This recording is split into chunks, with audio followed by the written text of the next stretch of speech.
Alors, moi, je ne vais pas rester sur ça, parce que euh, il faut savoir dans la vie le dépassement. Je vais vous dire pourquoi. On a traité Pierre Goudiaby Atepa d'escroc. Ce monsieur a 78 ans.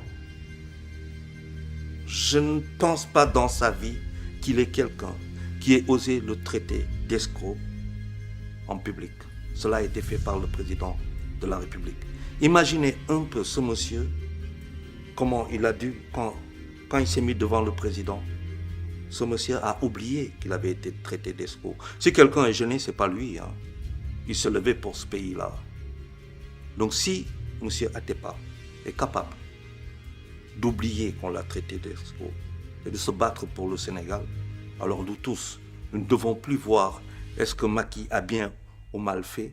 Nous devons voir, comme le dit Sun Tzu, même le pire de mes ennemis, je ne l'humilie pas. Je lui cherche une porte de sortie. Parce que demain, sait-on jamais. C'est là qu'on en est, c'est ça que j'appelle une réflexion intelligente, une politique intelligente. Il nous faut être intelligents et non pas des va-t-en-guerre. Parce que quand nous sommes des va-t-en-guerre, ce sont des enfants qui meurent dans la rue.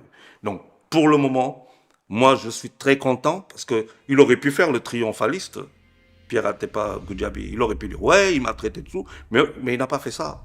Il est allé le voir. Quand on est grand, on fait de grandes choses pour une nation. Quand on est petit, on fait de petites choses. Moi, je suis désolé, je ne rentre pas dans ce discours de petit. Moi, je veux dire, il l'a dit, pas de problème. Il faut libérer les gens et pensons à un Sénégal différent. Que les gens aillent travailler en sécurité.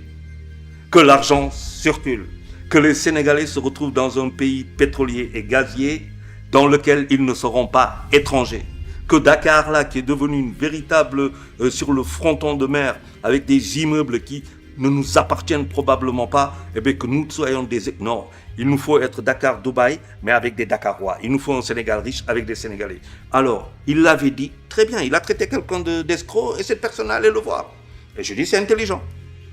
Et demain, il libère. Si aujourd'hui, Sonko lui dit, écoute, moi, je te pardonne pour ce que tu as fait, ça ne veut pas dire que je fais table rase de tout ce qui a été fait en 12 ans. Ça ne veut pas dire ça. Non, ça ne veut pas dire ça. On ne parle pas d'amnistie je ne sais pas, de 15 ans, on ne parle pas de ça. Mais il nous faut être intelligent. Nous sommes dans le bourbier. Et ça, il faut que tout le monde le comprenne. Si ça continue comme ça, dans 1 mois, 2 mois, ça veut dire que qu'est-ce qui va se passer? Les gens ne pourront même plus payer les taxes. L'État ne pourra plus récolter les recettes au niveau des importations. Déjà, quand on va à notre port, on ne voit que des conteneurs qui rentrent. On ne voit aucun conteneur qui sort. On ne transforme rien du tout. On ne peut plus continuer comme ça. Alors, où on est dans la petite bête, oui, il a dit ça, il a fait ça, et ça, c'est au ras des pâquerettes, où on dépasse ce niveau-là, on se dit, bon, voilà, Macky Sall, Monsieur le Président de la République, merci d'avoir servi, mais vous partez. Vous ne partez pas en décembre, vous partez en mai. Au plus tard, en juin, s'il y a deuxième tour, ou alors on se dit c'est le 25 et on tombe dans le chaos. Et après, on se regarde pour nous dire quoi? On a été bêtes. Mieux vaut prévenir que guérir.